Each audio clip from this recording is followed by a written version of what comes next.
Welcome. This is the third video on beta oxidation. Now, these are the 4 steps of beta oxidation: oxidation, hydration, oxidation, cleavage. The enzymes that are helping these 4 reactions: acyl-CoA dehydrogenase, enoyl-CoA hydratase, beta-hydroxyacyl-CoA dehydrogenase, and thiolase.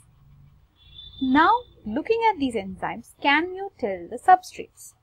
Try it. Acyl-CoA dehydrogenase works on acyl-CoA. Enyl-CoA hydratase works on enoyl-CoA. Beta-hydroxyacyl-CoA dehydrogenase works on beta-hydroxyacyl-CoA. Now, what does thiolase work on? Thiolase works on beta-keto-acyl-CoA. Fine. We have tried to reconstruct the substrates from the enzyme names. Can you recollect the other things that we learned? What does oxidation reaction produce? Oxidation reaction released for us FADH2. This oxidation reaction released for us NADH. So, this video we will focus on the energetics of beta oxidation. So, beta oxidation for palmitic acid runs 7 times. Okay. So, you will have 7 FADH2 and 7 NADH.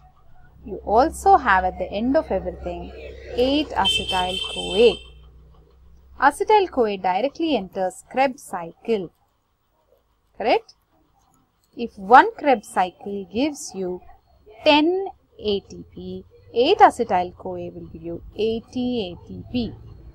It can be easily written as 10 into 8 ATP, which is nothing but 80 ATP.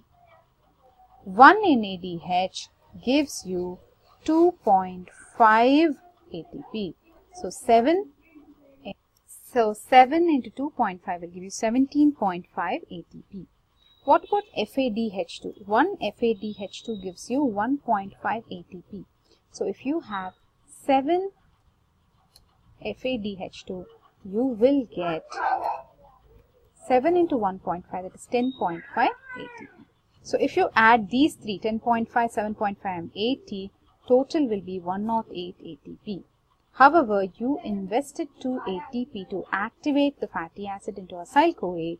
Hence, your net gain is 106 ATP. Okay. So, 1 palmitic acid is giving you 106 ATP. Fine. So, this is what is your energetics of beta oxidation. What else should you know when it comes to beta oxidation? Beta oxidation, we are mainly talking about whatever example you saw now: oxidation, hydration,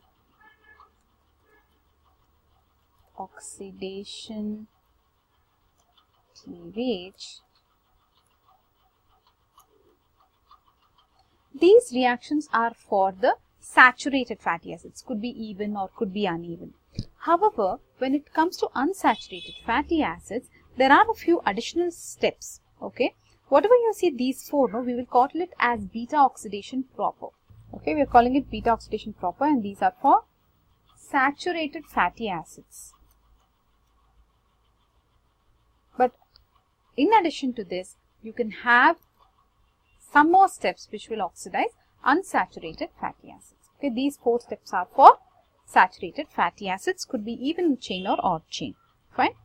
Now, let us conclude beta oxidation with some clinical aspects. See, if beta oxidation does not work properly, in an infant especially, you can have sudden infant death syndrome. So, this is also called as crib death. Baby suddenly dies for absolutely no reason. That is because of beta oxidation being blocked. Then you have another thing that you need to know. Jamaican vomiting sickness. Basically, there's a fruit called ackee fruit, and if that is unripe and it is consumed, it can lead to vomiting, convulsions, coma, death. Okay, that is because of blockage of beta oxidation. So remember, Jamaican vomiting sickness and sudden infant death syndrome are the two clinical aspects that you have to write for beta oxidation. What else that we need to know before we conclude beta oxidation? Carnitine shuttle, where does it come? Beta oxidation, right? Carnitine shuttle, basically it is to carry the fatty acid into the mitochondria. See, other than beta oxidation, you have alpha oxidation, where you're removing one carbon at a time. You know the carbon position, right, of alpha next to the functional group, immediately next to the functional group. Then you have omega oxidation from the omega side.